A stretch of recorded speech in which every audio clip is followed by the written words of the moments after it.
Hey, Warrior Saints, glad to have you people with us today on this beautiful Friday. I'm ready to talk about it. 2 weeks ago today, I woke up. I was in Detroit. I was supposed to be in Detroit. It wasn't that I landed in Chicago, but then woke up in Detroit. I was in Detroit, and if you don't know what I'm talking about, watch yesterday. I'm in Detroit, and I'm supposed to fly home. My flight is at 5:50 p.m., and at 10:15 in the morning, I get a notification that my flight is delayed.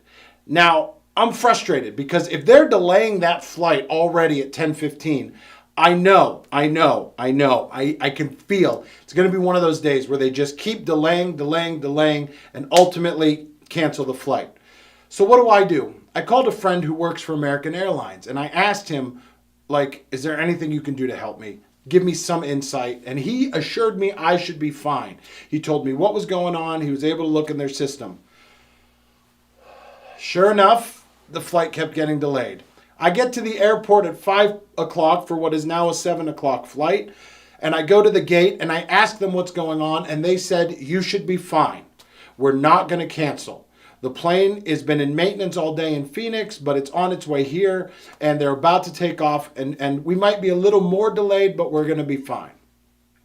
So I go walk around, I do some shopping, get something to eat, and then it happens. Your flight is canceled.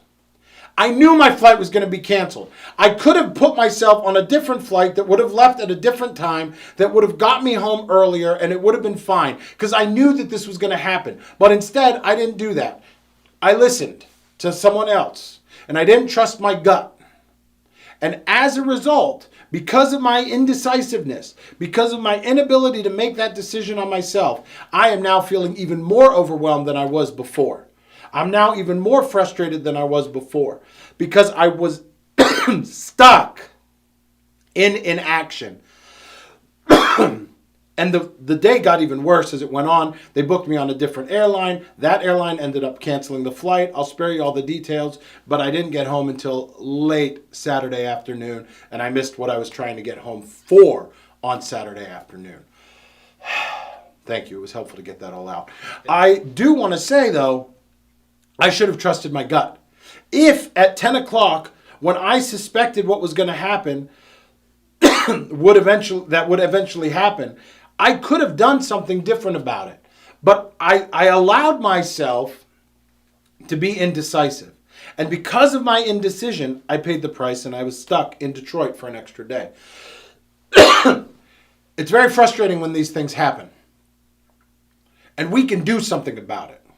What we can do about it is we can learn and we can train ourselves to trust ourselves. We can trust our gut. We can learn how to get through that, how to wade through the feelings of overwhelmingness that lead us to feeling like we're losing, and how to wade through that and cut through that like you're going through the rainforest with a machete so that you get to the other side and are able to follow that Christ-like path that is laid out before you. And you're actually able to make the decisions you need to make that are crucifixional decisions, that are decisions that will work. What were the things that held me back? Honestly, I had a lunch planned that I told them I could go to. And I was excited to go see Dearborn, Michigan, because there's a lot of cool stuff and I'd never been there. And it was nice to do it. But was it nice at the expense of spending a night at the airport Marriott? It wasn't that nice. So if I'm allowing myself to do what I need to do, what I know I need to do, what God has shown me to do, and be crucifixional, get through my own desires, so that I can do what is laid out before me and do the things that are actually called of me and expected of me and be who I am created to be. Then I get through that indecisiveness. I cut it down. I get after it. And I'm able to succeed. We're going to show you how to do that. First, how to know what's expected of you. Get Understanding the Bible at warriorsaints.org so that you know what is expected out of you, what it means to live that crucifixional life, and then bundle it with the battle plan. When you bundle it with the battle plan, you actually have actionable steps that you can put into action today. That's what makes them actionable steps, so that you can be the warrior saint that you are called to be. It's all available at warriorsaints.org. And we're urging you all week this week, get it for yourself. Do it. Put it into practice. Stop feeling like you're not able to do what you need to do, and get the tools that you need to do it. Other people are selling you tools too. I get it. We're just, at some point, we become just another person selling you something. But the other stuff doesn't work and ours does. So we want you to have our stuff, because our stuff is better than their stuff. Our stuff shows you the actual way, because our stuff isn't our stuff. It's not ours. We don't own it. We don't have copyrights to anything except the logo. The reality is, what we are showing you is Christ's way. And Christ's way is what works.